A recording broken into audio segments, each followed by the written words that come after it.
So today what we're going to do in our CPD is we're going to be looking at Scnd strategies and closing the attainment gap. So this is a follow-on from our previous work on Scnd strategies and looking a little bit more forensically at our planning and how we apply the kind of pedagogy in the classroom that we think and the research shows is more likely to close the attainment gaps.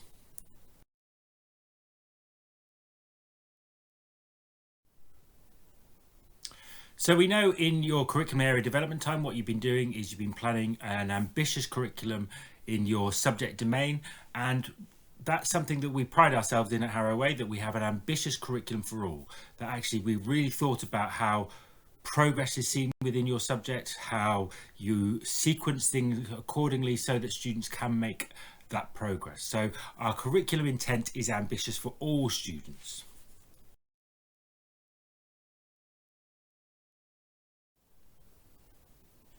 Now we know that we've got that ambitious intent for all students. What we're going to look at and delve into a little bit today, just very briefly, is how we then implement that ambitious curriculum. So looking at those kind of pedagogical choices that we can make to make sure that all students are successful, because that ultimately is our aim, that we are there to cater for every single student in our class.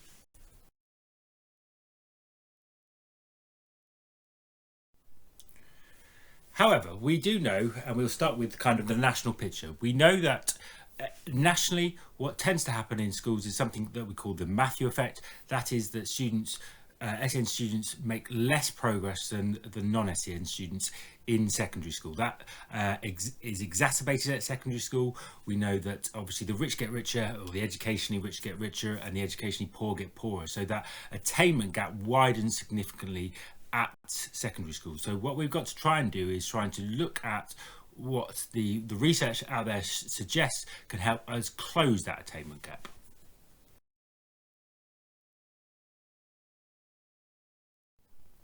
So what we try and do at Harrow Way is obviously make evidence-informed decisions. So we're using the best that's been thought and said and trying to apply that within our subject domain. And we've talked about this before. Obviously, you are the experts in your particular subject. So how do these pedagogical, evidence-informed strategies work in your particular subject?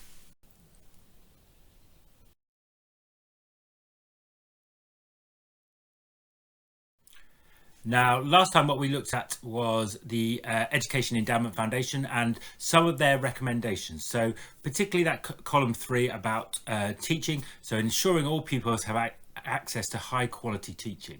And the great thing is that obviously good teaching for SEND students is good teaching for all, because we now have a far firmer understanding of neuroscience, cognitive psychology. We know that actually great SEND teaching is also great for all students. It's not an either or. It's not actually, you won't be limiting other students by teaching in this particular way. Actually, you'll ensure that those students thrive and flourish as well. So some of the key recommendations were about explicit instruction, about scaffolding, and also cognitive and metacognitive strategies. So we're just going to remind ourselves very quickly on those kind of recommendations and how they're applied to the classroom. Then going to give you some time to look at, in particular, a Year 8 lesson, and in your planning, have you made sure that you've at the very least thought about these things and tried to implement them in your classroom?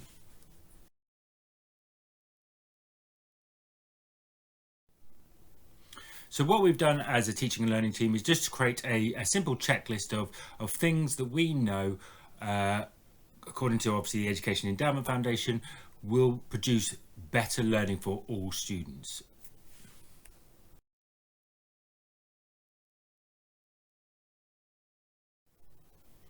So what we would like you to do today is go away, obviously, with that Year 8 lesson at the end. I'm just going to run through a few of those things again and really think about your planning. That's the thing that as teachers we often have the most control over.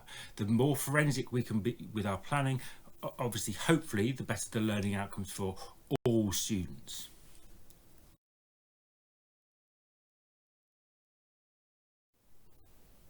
So we'll start with just a reminder of applying cognitive load theory in the classroom. We know that having an understanding of working memory, long-term memory, helps us make more informed decisions. So the first one is obviously making sure that we chunk learning down. So there's 2 or 3 essential pieces of information. We know our working memory has a limited capacity, so anything more than that, and we're probably not going to be able to connect it to our schema. Does all the information to the lesson relate specifically to that learning goal that we've set out? Has scaffolding provided? Again, worked examples is an example of that, but obviously scaffolding can come in various different forms. Has the student had the opportunity to generate relevant previous knowledge? And I'm going to go into that in a little bit more detail in a second. Have we made sure that the new information connects to the previous knowledge? So we made that connection explicit to students. And do you have high expectations over everyone in the class? So for example, circulating when they're doing the do now to make sure that every student is attempting everything.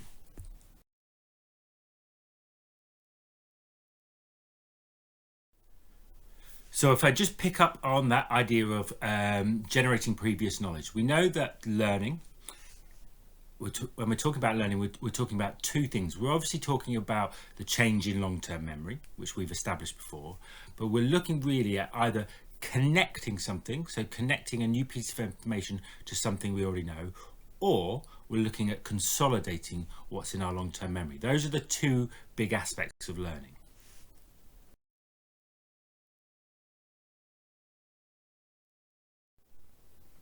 So we've said it before, but we'll keep saying it because obviously that's how we're fighting the forgetting curve. But in every lesson, you should be giving students the opportunity to activate relevant previous knowledge. What is the information that you're trying to connect this new information to? So whenever you start a lesson on a new piece of learning, there should always be that first step, right, let's activate now the previous knowledge. Now, it could be that obviously that's happened in the do now, but obviously sometimes that do now might be not related to the new piece of information because you're doing something from a previous topic, for example. So even if you do that, you've still then got to activate the relevant knowledge for the new learning. So you might stagger or stage your lessons in different formats in order to make sure that happens, but you've got to try and activate it. Now, you could activate it by simply telling them what previous knowledge they need to remember, but obviously it's very difficult then to judge exactly what they've activated. But far better obviously to give them the opportunity to tell you what they already know, so giving them a retrieval exercise where they can tell you what relevant previous knowledge they have on that particular thing. So really planning for that's really important. So you shouldn't just be ever just going into a new piece of information without really activating that previous knowledge.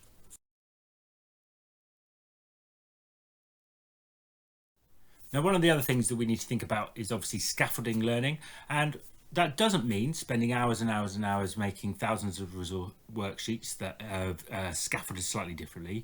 What it could mean is obviously just planning for questioning. Have you provided visual aids and prompts? Are you thinking aloud? Are you verbalizing the thinking process behind a given task? Are you pre-teaching the vocabulary? You should always have looked very carefully at the lesson and front-loaded or pre-taught the vocabulary that you know is going to come up. Don't just teach it when they encounter it there and then. Have you demonstrated tasks step by step? And have you given the students appropriate thinking time and an opportunity to talk through their understanding? We know that talk is powerful. Student talk is exceptionally powerful in terms of learning. So that could be a very a good learning tool to use.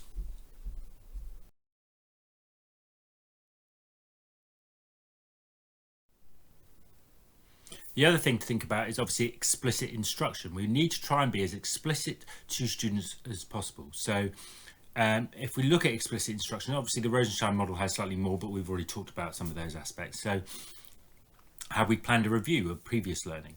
We know we do that. Our do nows always do that. Has the main objective been made explicit to students? Have we provided guided practice? So have you provided enough time for students to retrieve, ask questions, rehearse information before moving to independent tasks? Are we obtaining a high success rate? Are we allowing for independent practice after the guided practice? And have we thought very carefully about when that comes in? And are you allowing for weekly and monthly reviews so that previous learning is consolidated? We just said earlier in the video, you're either connecting new information or you're consolidating previous information. Those are your two big things when it comes to learning.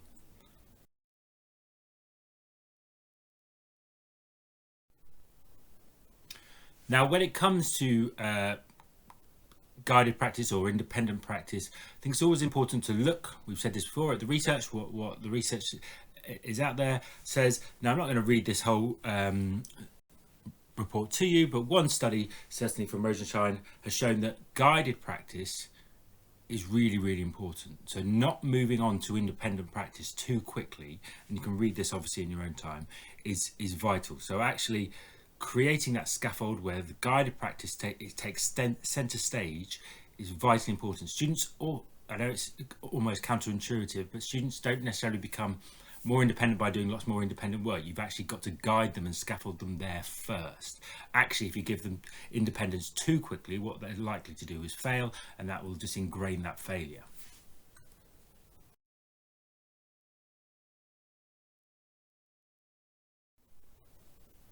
So what I'd like you to do is, you've got the checklist, it's on our professional learning platform. Take a year 8 lesson. I want you to be really forensic now with your year 8 lesson. Obviously, you and professional development is about you. It's about you going away and trying to apply these things into your classroom and into your particular subject.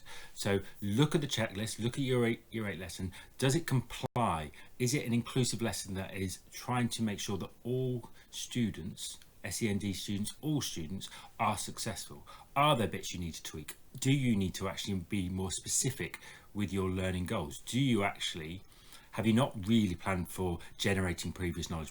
We've said how important that is, so that has to be planned for. Our questioning should be planned for. All these things should be planned for. The better our planning, hopefully the better the learning for all students. Okay, thank you very much.